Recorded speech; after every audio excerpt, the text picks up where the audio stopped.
Have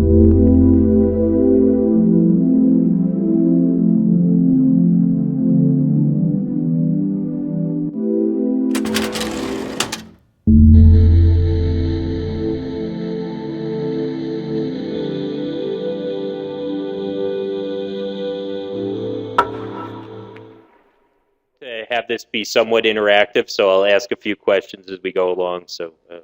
And if you have questions as I start talking, please just raise your hand and ask a question. And sorry, I can't do this in Spanish. I wish I could.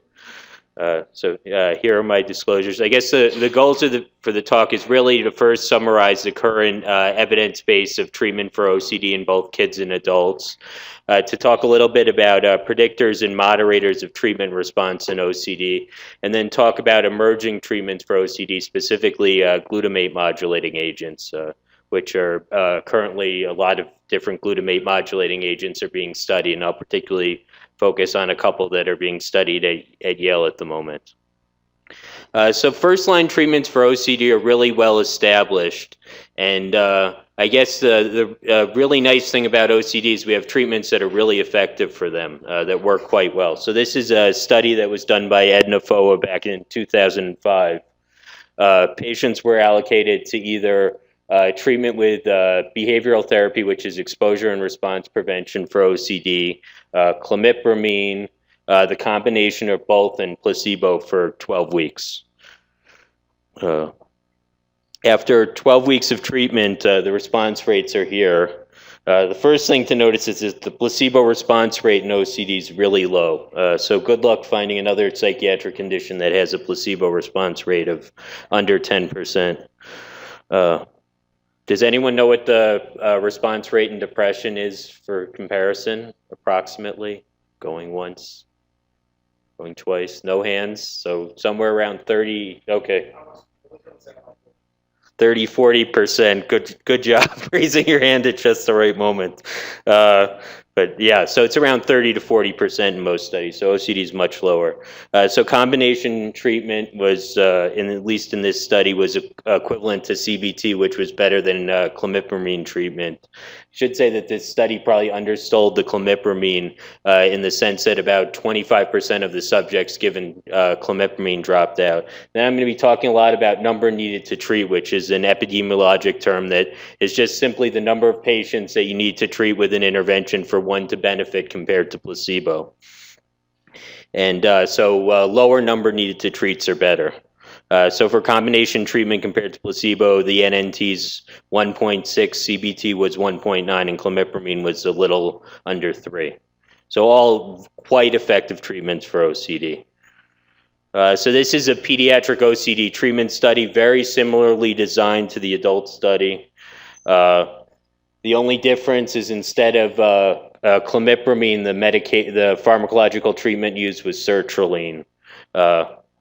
And again, around 112 children assigned to 12 weeks of treatment with either combination treatment, sertraline, CBT, or placebo. And in this study, slightly differently, the combination treatment was significantly better than either of the monotherapies, either sertraline or CBT, which was better than placebo.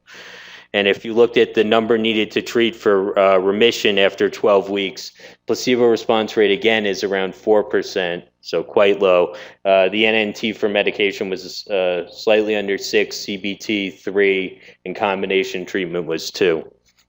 So these are really quite good treatments for OCD. But the really interesting thing about the pediatric study was actually I don't think any of these results were earth-shattering. I could have told you before they did this study that medication and CBT worked for OCD, and combination treatment was probably going to be better than the other two. But maybe the most interesting fact of the study was buried in the fine print of the study. So if you looked at the effect sizes of the treatment arms by site, and I just put a little thermometer of effect sizes down here, essentially these are all in the medium to large range. The combination treatment was equally effective across the two sites, and the medication management was slightly better at Duke. But the CBT only treatment was more than three times as effective at the Pennsylvania site compared to the Duke site. which is really remarkable because this is a clinical trial where the investigators have weekly phone conferences to discuss fidelity of the cognitive behavioral therapy. They also have videotape supervision typically of the therapy, including in this study. And still, the more experienced CBT site, Penn, was 3 times better at giving the treatment than the Duke site, which is still a reasonable academic site with experience in CBT. It may not have been the home of Aaron Beck or where I was an undergraduate, but it's still a pretty good place to get CBT. So the take-home points is really few OCD patients get better without treatment. This is something, if you have a patient or a friend with OCD, it's not something you want to say, hey, let's see how this is in 3 months. Let's see if you really need to get treatment. The vast majority of patients with OCD are not going to respond even to a placebo arm in a trial. Really, it's remarkable how low the placebo response rates in OCD. That we have first-line treatments that work quite well for both adults and children with OCD, both cognitive behavioral therapy and medication management, either with selective serotonin reuptake inhibitors or clomipramine. That the skill of the CBT therapist makes a huge difference, and even within academic centers, and that's. And then the other thing is that these are longer studies than you typically see in depression. Usually depression studies are a couple months. These are 3-month studies. And so it really takes a long time to judge whether someone's going to be a responder or not. And then also, even though we have quite effective treatments for OCD, there's also a sizable proportion of OCD patients who really don't improve on first-line interventions. So you could say that 70% better, 71% of patients get better with cognitive behavioral therapy and medication in the Edna-FOA study. But still, that means a good almost quarter to a third of patients aren't responding to treatment, and they really are some of the most tragic cases we see. But there's some other important clinical questions in pharmacotherapy of OCD, particularly what's the time course of SSRI response in OCD? And then the other question that I commonly deal with as a clinician is, are higher doses of SSRIs really more effective than lower doses in OCD? So I guess I put up is a time course of SSRI response in OCD really different in OCD than other psychiatric conditions, depression and anxiety? I guess I have the APA guidelines, which hopefully you don't listen to, but maybe the NICE guidelines would be better. But anyway, in major depression, the APA guidelines, so the major adult psychiatric guidelines in the U.S., say that in depression, 4 to 8 weeks of treatment are needed before concluding that a patient is partially responsive or non-responsive. In OCD, they say that some who will ultimately respond to treatment will experience a little improvement as many as 10 to 12 weeks. So they're essentially saying that you should treat OCD patients longer than patients with depression. The ACAP guidelines, so the child psychiatry guidelines in the United States, are actually even a greater contrast than the adult guidelines. So in major depression, the practice parameters in child psychiatry in the States say that patients with depression should be treated at adequate and tolerable doses of antidepressants for at least 4 weeks. Whereas in children with OCD, they say a minimum of 10 weeks of each SSRI at the maximum tolerated dose. So the guidelines are really quite different for depression and OCD. And so what does the evidence show from trials? So just to give you a sense of comparison for depression, this was a meta-analysis done by Matthew Taylor on depression back in 2006. And he essentially did a longitudinal meta-analysis where they took all the clinical trials in depression, so there may have been 40 or 50 placebo-controlled trials in depression, then gathered longitudinal data from each time point in depression and did a meta-analysis of all these time points, and then fit various models to look at what was the shape of the response to SSRIs in depression. And essentially he found that there's a logarithmic shape to the response in depression to SSRIs. So logarithmic response indicates that the greatest incremental benefits are seen early in treatment in depression, and that as you get farther along in treatment, out to 6-8 weeks, you start to see a flattening of this curve. So there's fairly little response out here. And so that was the result of the depression trial. So we have looked at the SSRI trials in adults and children with OCD. Using the same methods as Dr. Taylor did, looking at whether the shape of the response in OCD was any different than depression, because the guidelines are certainly different. And so this is the main figure coming out in a meta-analysis in Journal of Clinical Psychiatry, maybe in the next few months. It's been accepted. They're just holding it up for reasons that escape me in terms of printing it. I think it increases their impact factor, but we won't get into that. But anyway, the shape in adults with OCD is very similar to that in depression. Again, the logarithmic response was the best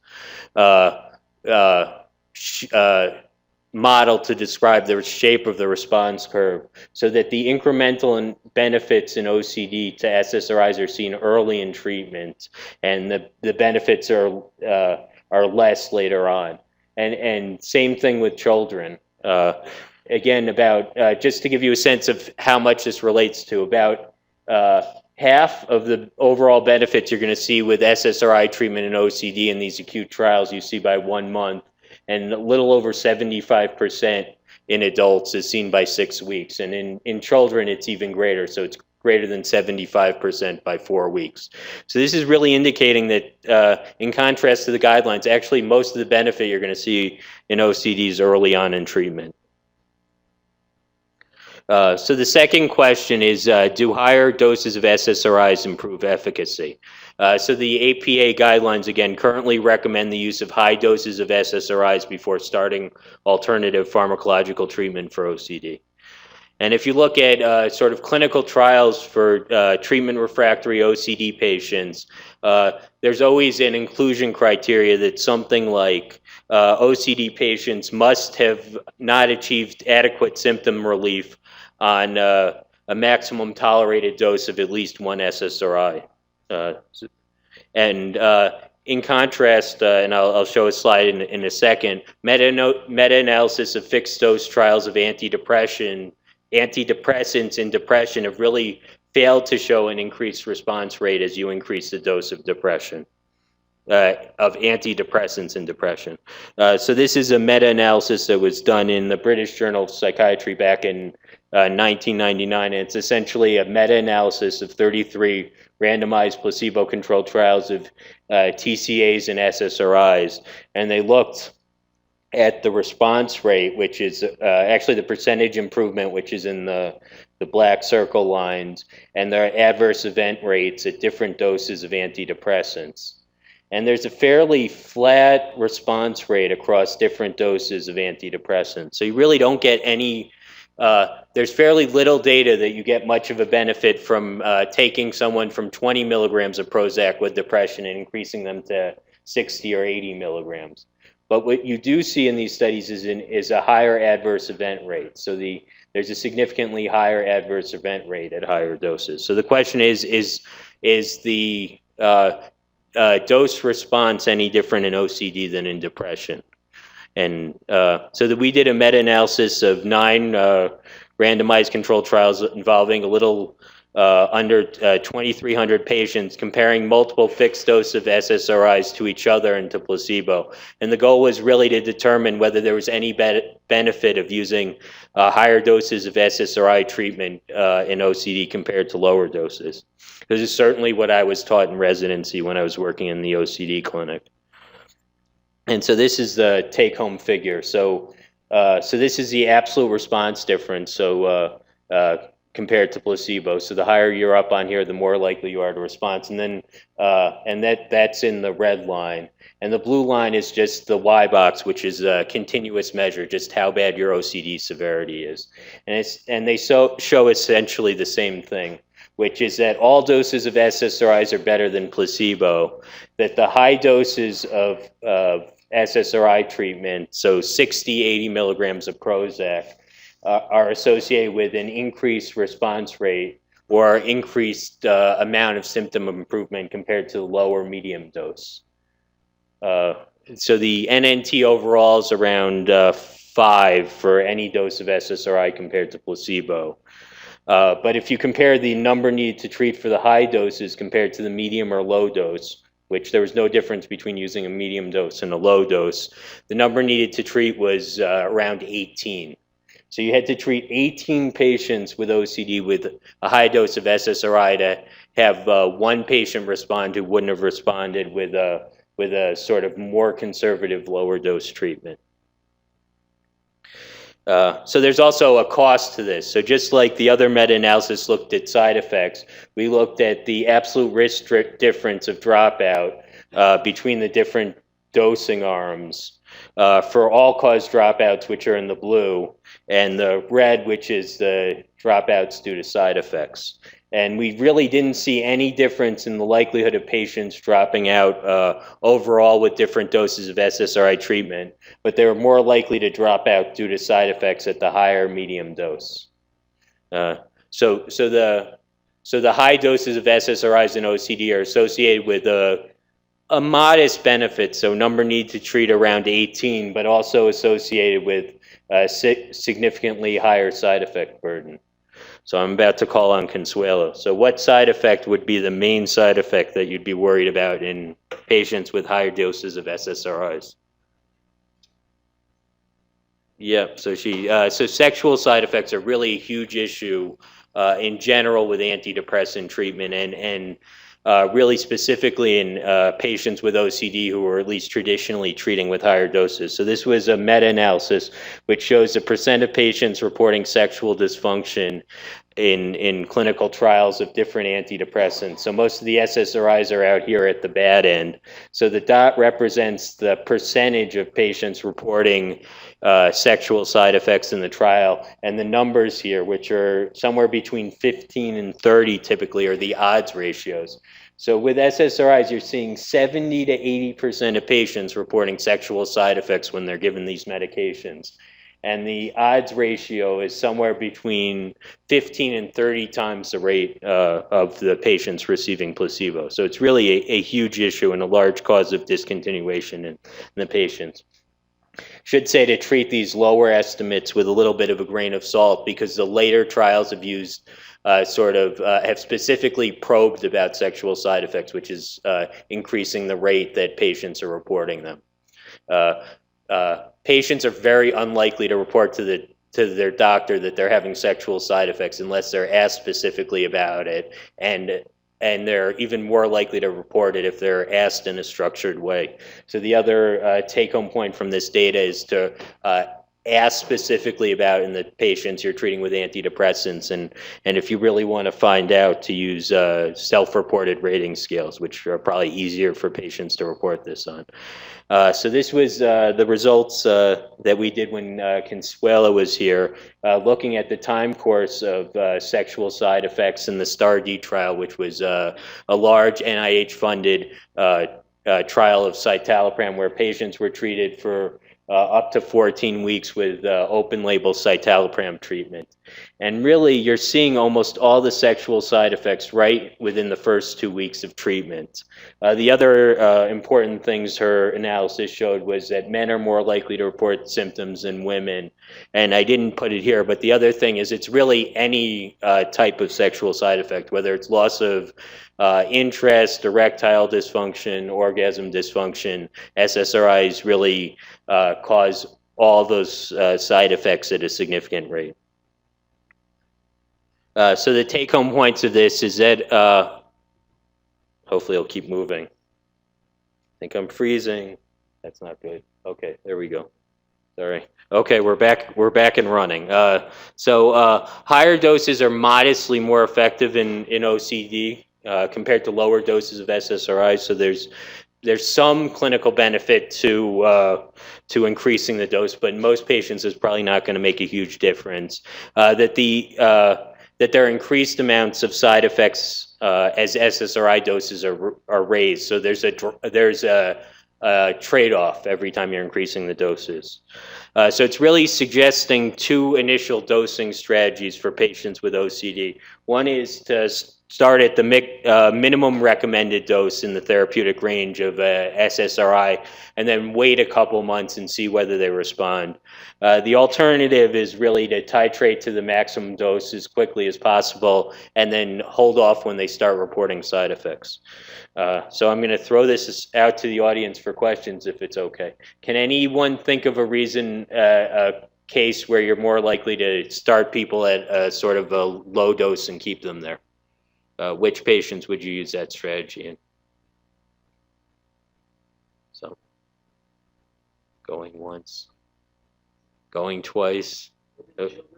Yeah, so children's one of the typical ones that children typically have probably a worse side effect profile than antidepressants. So almost in all children with OCD, I put them at 20 milligrams of Prozac or the equivalent, and then just keep them there and see whether they respond. I'll rarely pick a child who I'll go up to a high dose fast until they haven't responded. Anyone you can think of to do the other? Anyone you'd really want to get better fast? So the typical one I would do here is someone who presents who's failed multiple treatments previously and I think has a low likelihood of responding and has severe symptoms. The other common one that I do this in is a patient who's has such OCD that they're suicidal or they're at risk of losing their job or their marriage because of their symptoms. In those cases, it's really better to get patients better fast, and the side effects aren't as big of a deal in that case. The 5% increased chance that they're going to respond to treatment is probably worth the increased side effect burden in those patients. So what are the options when SSRI treatment doesn't work? So I'm going to talk probably scarily little about cognitive behavioral therapy in this talk because I'm mainly a child psychiatrist. I do mostly medications. But probably the best thing I can do to improve my patients' response rates in treating OCD is to know a good cognitive behavioral therapists and get them treatment early. And that's true even in patients who haven't responded to medications, that there are good trials showing, especially in kids, that cognitive behavioral therapy is quite effective in treatment refractory patients. Switching SSRIs is a common treatment strategy. So if a patient doesn't respond to the first SSRI, there's about a 25% chance that they'll respond to a different one. Third one, it may be about 10%. Then there's also some evidence that increasing the SSRI dose above the therapeutic range is an effective treatment strategy. So Phil Ninan did a study where he compared 400 milligrams of sertraline to 200 milligrams of sertraline in patients who hadn't responded to 200 milligrams for an additional 12 weeks, and found that going up to 400 milligrams of sertraline, which is really quite a high dose, led to significantly greater improvement than keeping them at 200. And then the most evidence-based treatment we have for treatment refractory OCD is antipsychotic augmentation, at least pharmacological treatments. So this was a meta-analysis of 9 antipsychotic augmentation trials in treatment refractory OCD. So these are all patients who were on an SSRI and hadn't responded. And about half the trials showed a significant benefit, so 5 out of 9, and 4 did not show an effect. And so there's an argument in the field, hey, half the studies say this works, half the studies say that it doesn't, so we really don't know whether it works. So we did a meta-analysis of these 9 trials involving 300 patients, looking at the likelihood of response across these trials compared to placebo or continued SSRI monotherapy.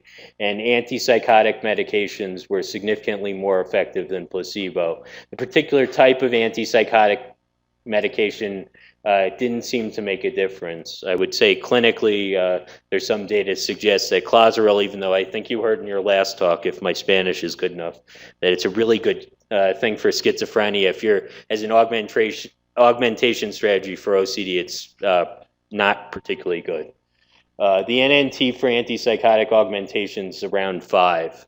The other thing to say about antipsychotic augmentation is it's usually given in a much lower dose than it is for schizophrenia. So risperidone, 1 milligram twice a day is a pretty high dose for treatment refractory OCD. So the take-home points are antipsychotics are modestly effective for treatment refractory OCD. It seems like it doesn't really matter what agent you choose as long as it's not clozaril. And the number needed to treat is 5. So that means it works quite well, but if your patient doesn't get better on the medication, it also means that you should stop it. That there's most patients with OCD are not going to benefit from this intervention. And antipsychotics, as you well know, have significant side effects, especially metabolic side effects. So if you have a really sick OCD patient, there's a tendency, at least in clinicians in the United States, to keep throwing more and more medications at them. And if the first medication doesn't work, just add another. And then if that medication doesn't work, add a third one. And so one of the things I do when I'm seeing patients, if they're on antipsychotic augmentation and they get referred to me and it's not working, take it away. There's no reason that you should be fat and have OCD. You can just have OCD. So issues in the significant issues in the clinical treatment of OCD is really this first one, that even though our treatments, to underline, are really as effective as almost any other psychiatric condition we have, that there are many OCD patients who don't improve with first-line treatments, and their symptoms can be debilitating and lifelong. That treatments take a long time to work. So the data summarizing it up, whether it's CBT or SSRIs, is it takes, half the patients respond, and at least according to the guidelines, it's essentially a coin flip that you don't know the outcome of for 3 months. So it's really terrible to have a patient with OCD and essentially tell them, well, there's a 50% chance this treatment's going to work, but we'll wait 3 months and see whether it helps you or not. I mean, that's not an ideal situation to tell patients.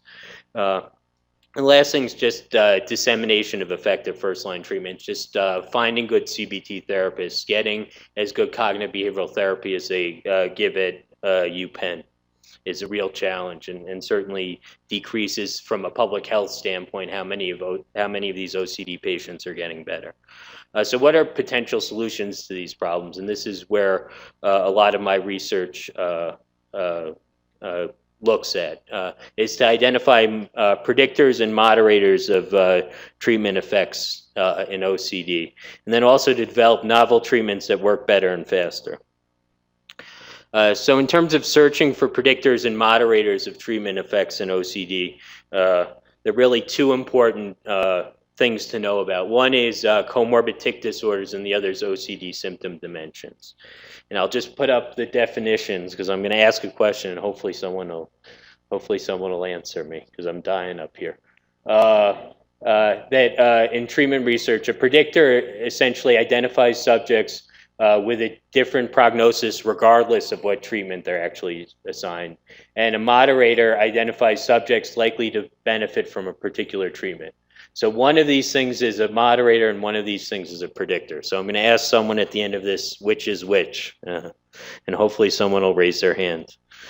So tic-related OCD. So it's now a DSM-5 specifier. So there's been a lot of debate in the United States about, whether DSM-5 is a good thing. And specifically with OCD, I think they made a lot of significant improvements to the treatment. And one of them is recognizing this is an important subtype of OCD. About a third of patients with Tourette syndrome, children with Tourette syndrome, go on to develop OCD compared to about maybe 3% of the population. So it's so there's a incredibly high comorbidity between the 2 conditions.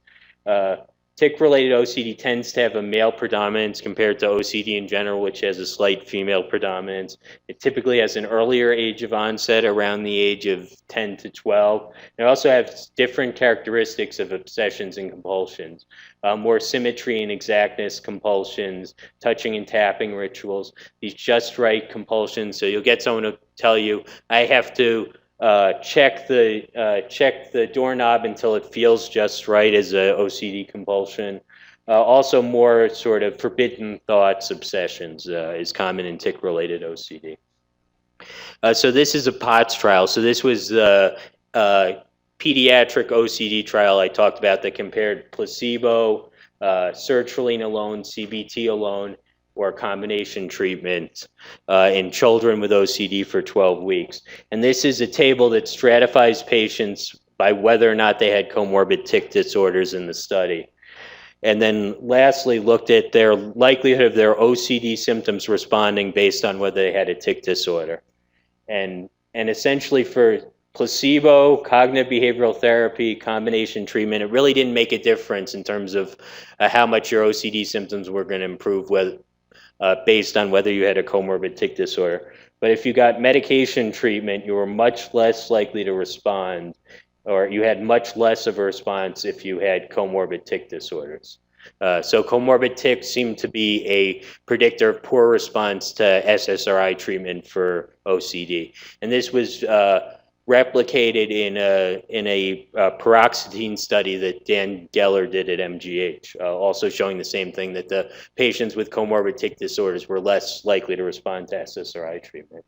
In contrast, so this is a forest plot from our antipsychotic meta-analysis, and antipsychotic treatment was particularly effective in patients with in treating OCD symptoms in patients with comorbid tic disorder. So the number needed to treat was around 2, a little over 2 for patients with comorbid tic disorders, compared to around 6 if you didn't have a comorbid tic disorder. So this really made a big difference in terms of antipsychotic augmentation. And this result really isn't that surprising, at least to me, because antipsychotic medications, even though they aren't the first-line treatment for tic disorders, they're the most effective treatment we have. And this is looking at a long-term outcome study. So we took kids that we saw at the Child Study Center, roughly 50 of them, that were diagnosed with OCD, and we followed them up an average of around 10 years later, and we asked them, has your OCD symptoms improved, and if so, when? And these are patients stratified by whether they had comorbid tics or whether they didn't have comorbid tics. And this is the likelihood of still having clinically significant OCD symptoms. And so a terrible prognosis would be right up here, and a perfect prognosis would be your OCD got better the day after you saw me, which happens in some cases, surprisingly. That probably has nothing to do with what I do.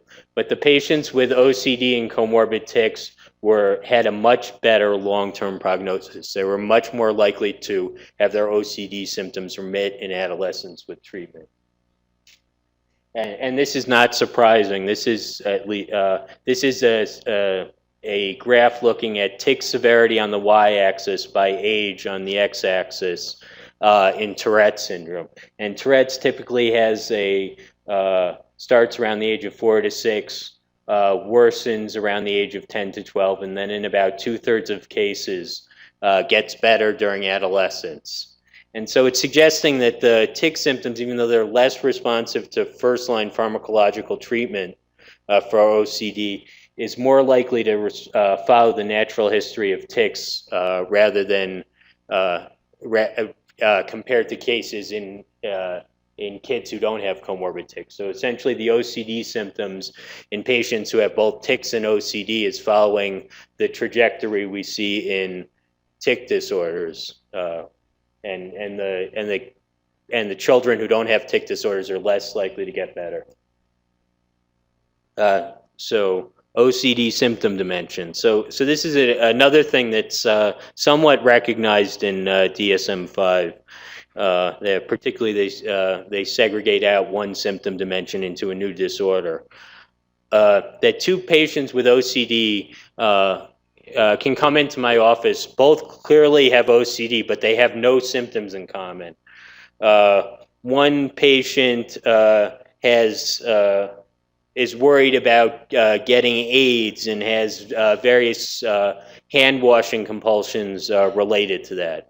Another patient with OCD has a fear that he's going to do something terrible to someone, or that he's going to run over someone in his car, so he has to get out and keep checking that. Both patients clearly have OCD, but they really don't have any symptoms in common.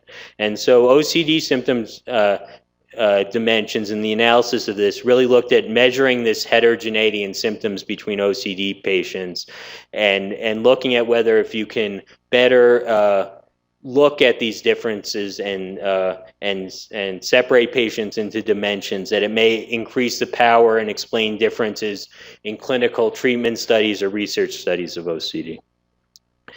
So this was a meta-analysis that we published in the American Journal of Psychiatry a while back, looking at 21 factor analytic studies, which is essentially a statistical technique to look at symptom dimensions. And we found that, and there'd been a lot of debate in the community about whether there are 3 factors or 5 factors for OCD. And not surprisingly, in OCD research, the researchers got very caught in the details of the differences between the different factors or symptom dimension constructs. And the problem was everyone was using their own. And the problem is you really couldn't translate the results. So someone would do their own factor analysis in a neuroimaging study and come up with a result. And then someone else would do another neuroimaging study, do their own exploratory factor analysis and come up with a slightly different group of factors, and then you couldn't compare the results. And so this was a real problem with the field. And without boring you about factor analytic techniques, the particular statistical techniques tend to exaggerate differences when there are small differences between groups. So it particularly made this problematic in that it tended to make arbitrary divisions between the things that were probably the most similar. So we did a meta-analysis of these studies and came up with 4 symptom dimensions. Symmetry, which involves symmetry obsessions and ordering, repeating, counting compulsions. A forbidden thoughts dimension, which involves fear of harm, sexual and religious obsessions, and mainly checking compulsions.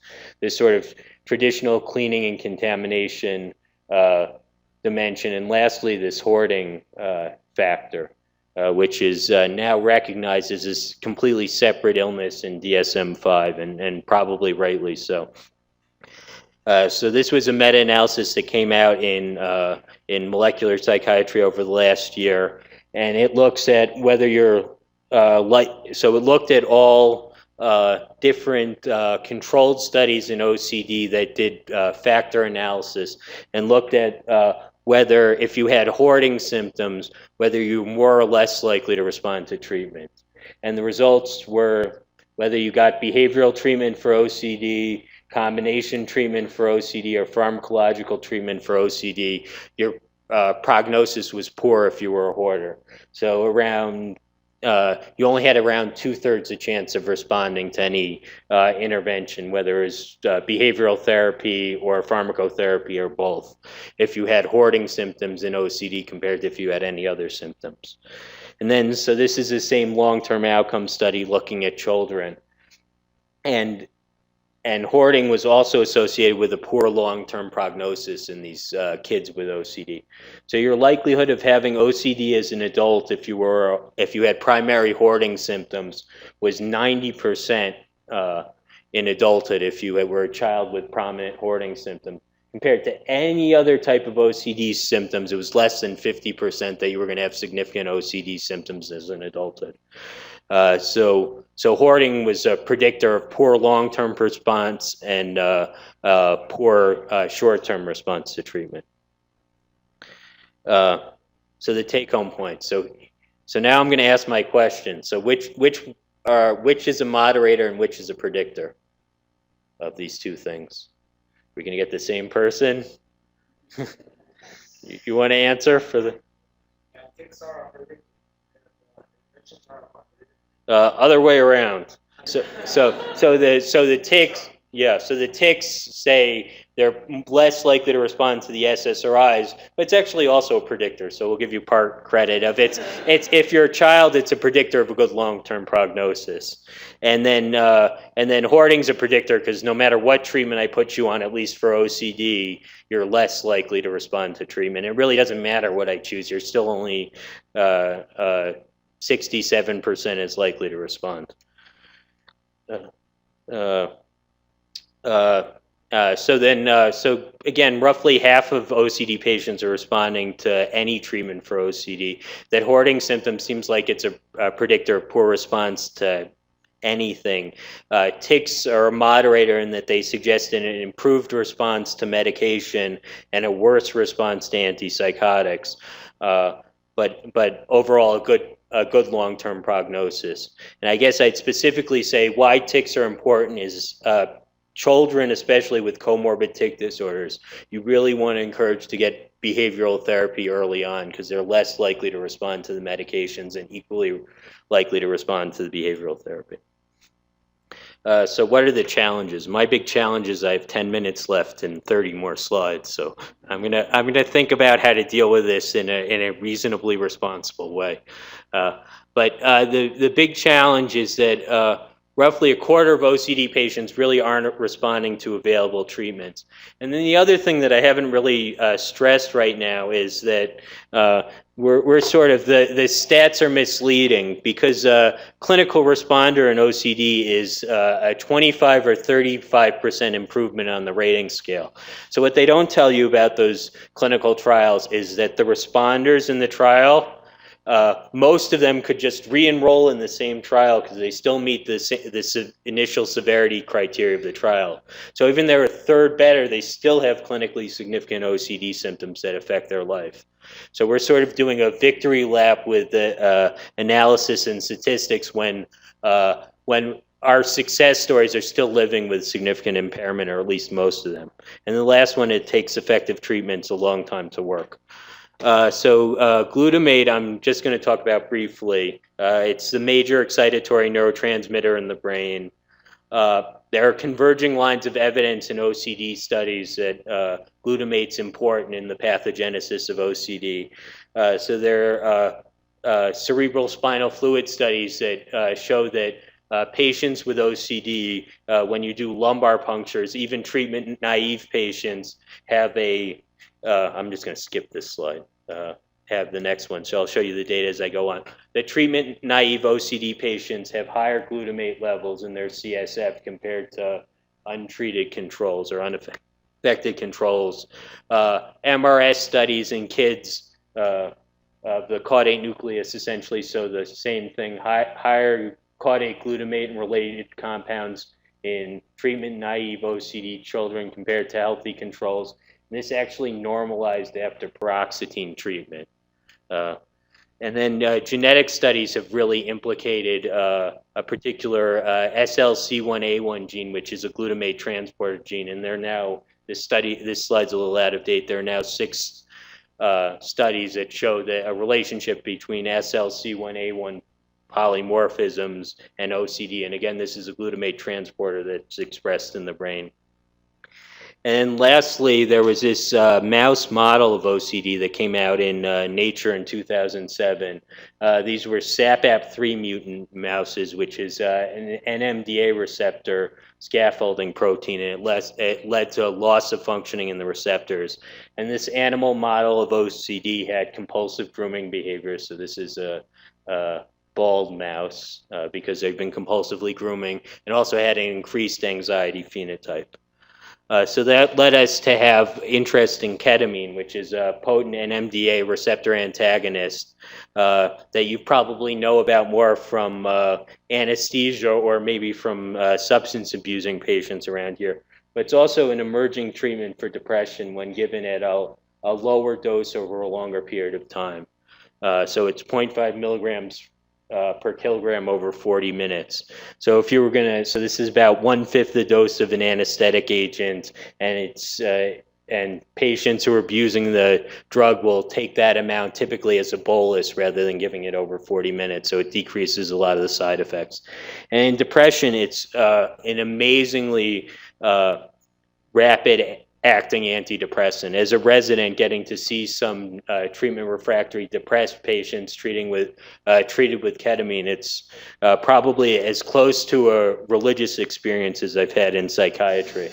That it's really impressive. So about half to 2/3 of depressed patients who you give a single dose of ketamine to have not just a response, but a remission of their depressive symptoms that typically starts around 1 day after they get the treatment and lasts typically 7 days or so.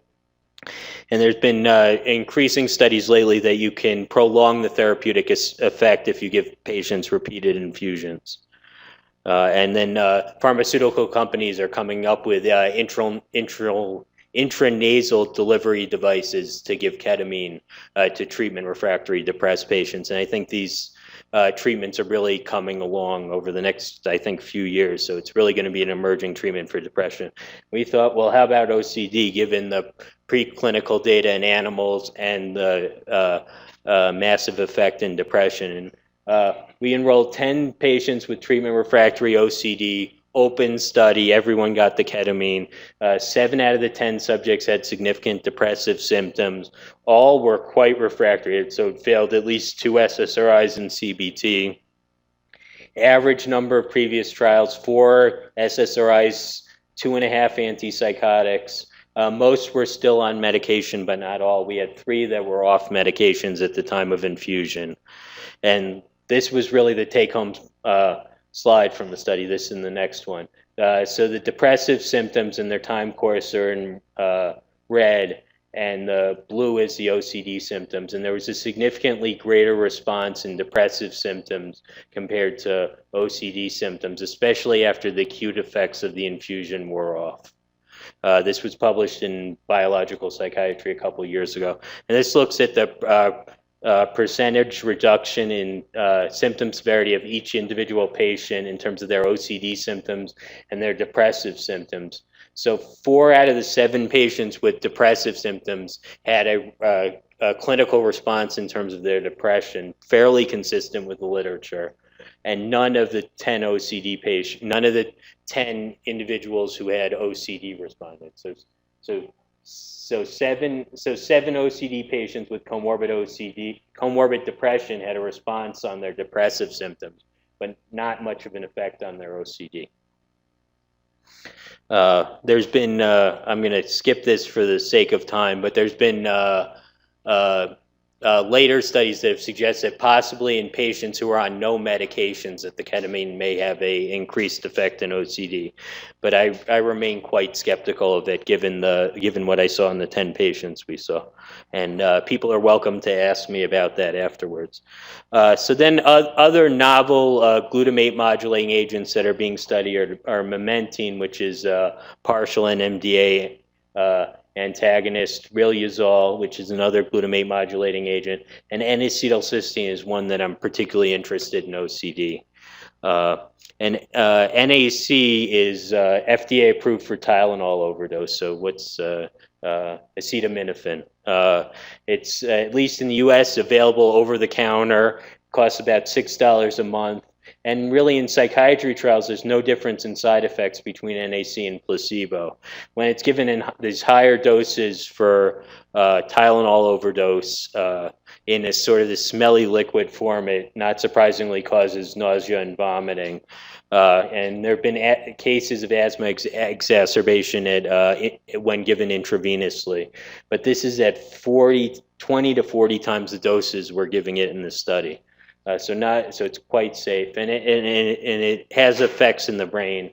It increases extrasynaptic glutamate, and then it's also an antioxidant. So it crosses the blood-brain barrier and supplies cysteine, which is a rate-limiting reactant in this synthesis of glutathione, which is a major antioxidant in the brain. And across a variety of conditions, N-acetylcysteine has been showing significant benefits. So this is a schizophrenia trial where they're given NAC versus placebo for 24 weeks, and it shows significant benefit compared to placebo. This is a bipolar depression trial, 75 patients given NAC augmentation. Significant benefit compared to placebo. The cool thing about these 2 studies is they took them off the medication, then followed them up 4 weeks later, and then the patients who had improved had relapsed. So there's no difference between the groups afterwards. Cannabis dependence, autism, both for irritability and repetitive behaviors, there's shown some effect. Trichotillomania, there's a positive trial. I should say the caveat that we did a study in kids that really showed no benefit. And even in adults with OCD. So this is a trial where they gave N-acetylcysteine for 12 weeks in patients who were refractory to SSRIs and showed a significant benefit in NAC compared to placebo. And the NNT was around 3 for this study. Again, small study, not the best designed. Needs to be replicated. And so right now we're doing a study of N-acetylcysteine in kids to see whether it's a effective agent as a initial treatment or in patients who didn't respond to SSRIs. So I'm going to finish up right at 11, skipping a few slides, so I managed to deal with my major problem. And really future questions that I have and am working on in research is, are other glutamate modulating agents effective in treatment refractory OCD? Is memantine, is riluzole, is ketamine effective even in OCD? I think that's still an open question. Is ketamine effective for other anxiety disorders other than OCD? We're doing a social phobia study at the moment that's ongoing. And then can we identify predictors of initial treatment response and long-term outcome in OCD? I showed you with the longitudinal data that by 4 weeks you're able to see, 50 to 75% of the benefit of SSRIs. So do these trials really need to be 3 months long for most patients if 75% of the improvement on average is seen during the first month and a half? So I guess the thank yous for the research, I will save the thank yous of the people who are not here, but just thanking Angie, who's really instrumental in all the research I do, and Consuelo for helping, particularly in writing up the sexual dysfunction stuff. So thank you for listening and answering my questions. You get extra credit.